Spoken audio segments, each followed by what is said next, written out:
আচ্ছা, লাস্ট কয়টা ভিডিও আমরা করছিলাম ফ্রিল্যান্সিং এর ম্যান্ডেটরি স্কিলস নিয়ে। প্রথমে আমরা কথা বললাম কমিউনিকেশন স্কিল, তারপর আমরা কথা বললাম নেগোসিয়েশন স্কিল, এবং আজকের ভিডিওর টপিক আমরা চুজ করেছি স্কোপ অফ ওয়ার্ক।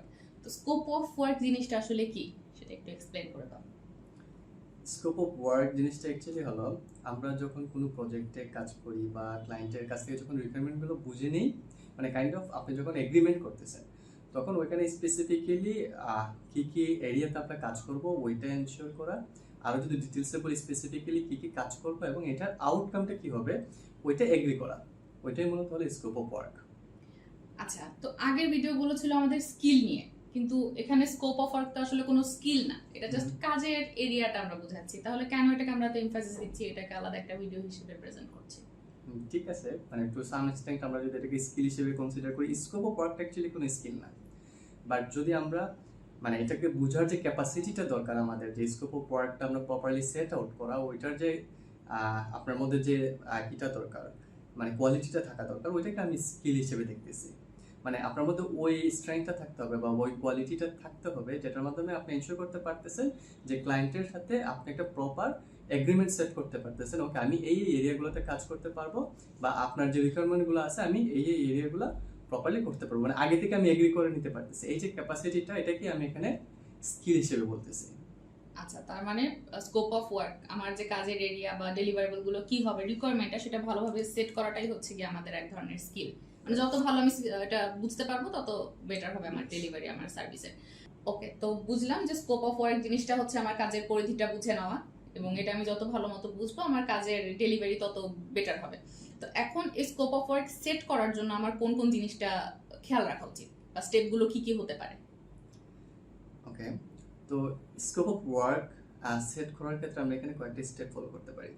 ফার্স্ট স্টেপে আপনাকে ইনশিওর করতে হবে আপনি রিকোয়ারমেন্টগুলো, মানে যে স্কোপ অফ ওয়ার্কের যে ইনিশিয়াল যে রিকোয়ারমেন্টগুলো আপনি পাইছেন এটা আপনি একদম ক্লিয়ার, মানে এখানে কোনো কনফিউশন নাই। ইফ রিকোয়ার্ড আপনি মাল্টিপল কোয়েশ্চেন আস্ক করার মাধ্যমে ক্লায়েন্টের কাছ থেকে ক্লিয়ার হয়ে নিতে হবে।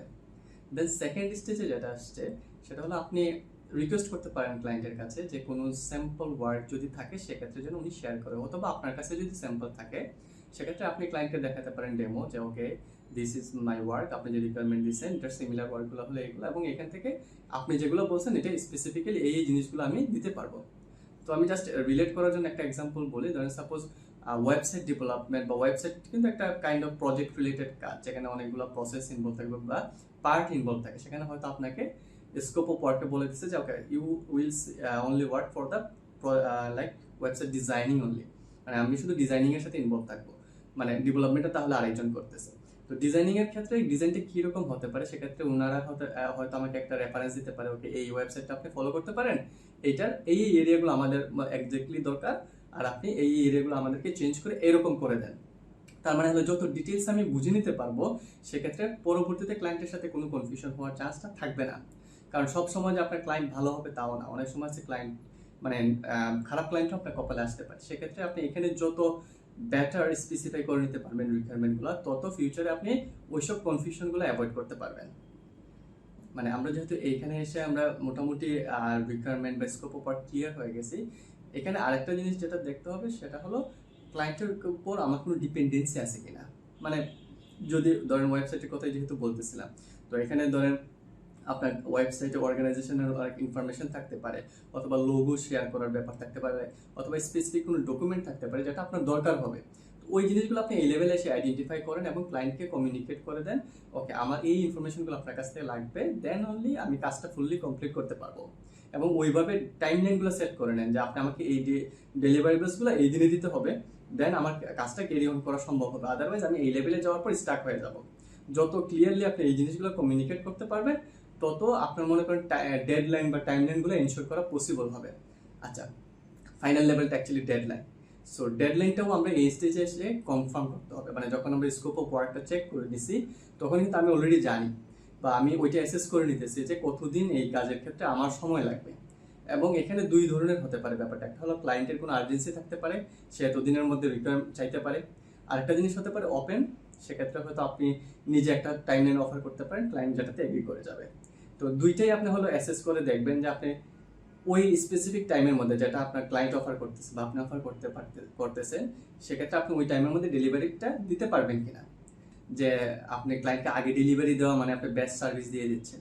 আপনি চেষ্টা করবেন কনজারভেটিভ ওয়েতে যেন আপনি ডেডলাইনটা সেট করতে পারেন, এবং যদি আপনি আগে ডেলিভারি দেন এটাতে কোনো সমস্যা নাই।